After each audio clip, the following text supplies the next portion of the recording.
सगळ्यांचं माझ्या या छोट्याशा व्लॉगमध्ये स्वागत आहे. लवकरच उठून आम्ही तयार होऊन निघालो होतो भवानी मातेच्या दर्शनासाठी आणि थोडंसं आभाळ पण आलेलं होतं. वाटलं नाही एवढा जास्त पाऊस लागेल आम्हाला रस्त्यामध्ये, पण काय लागलाच आणि एवढा धो-धो पाऊस होता.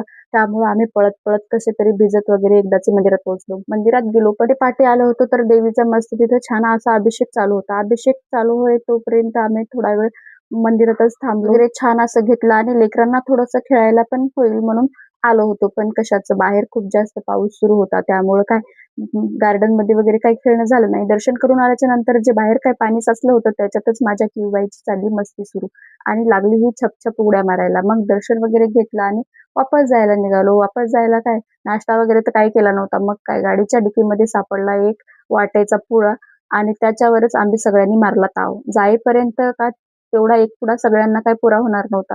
म्हणून कसा तरी सगळ्यांनी वाटून खाल्ला आणि एकदाच पोहोचलो प्लॉटवर. वाटलं इथं पाणी द्यायचं काही काम पडणार नाही, कारण का आधीच भरपूर पाऊस पडलाय, पण कशाचं. देवाकडे खूप सारा पाऊस होता, पण इथं आल्याच्या नंतर पावसाचा थेंब पण नाही. जस्ट नेमकी एक एक थेंब पडायला लागले आणि त्याच्यात माझ्या किवची आणि तिच्या जालची कोंबड भाजीची मस्ती सुरू झाली. तिला सोडलं या खड्ड्यामध्ये आणि आपण आला वर. मग काय लागली ही बाई आपल्या करामती दाखवायला. आम्ही नाश्ता वगैरे काही केला नव्हता. मग नंतर आलो घरी, नाश्ता वगैरे केला, आवरून वगैरे घेतलं. पावसानं तर आम्ही तिकडच भिजलो होतो. पावसाचं भिजून तयार वगैरे होऊन वापस जायला हॉस्पिटलला निघलो आणि गेल्याच्या नंतर एक अर्जंट काम होतं आम्हाला बँकेत. तिथलं काम पण पूर्ण केलं आणि मग माझ्या किवबाईला जांभूळनं खायचे होते.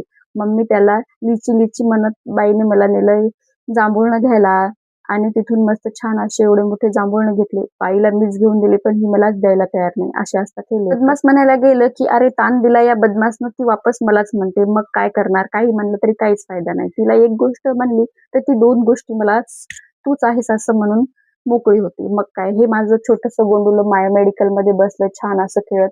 नेमकंच लागलंय थोडंसं उभं टाकायला. किती दिवसापासून तिचा प्रयत्न चालू आणि चालता का येईना, कारण का आमची दिदू जराशी जरी मोकळं राहिली की ढकलून द्यायली. हे असं दोघी बहिणींचं लाडी-लाडी चालू असते. एकमेकाला ढकलून देणं किंवा चावाचावी करणं.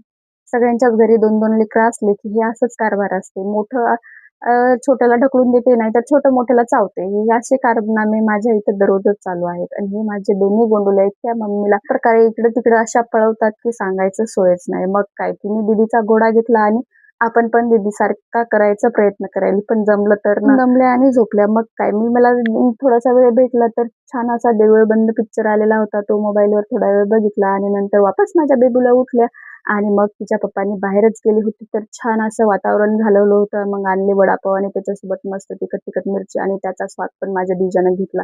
वडापाव वगैरे सर्व खाल्ला आणि मग मस्त छान असं जेवण करून दिवस असा संपला.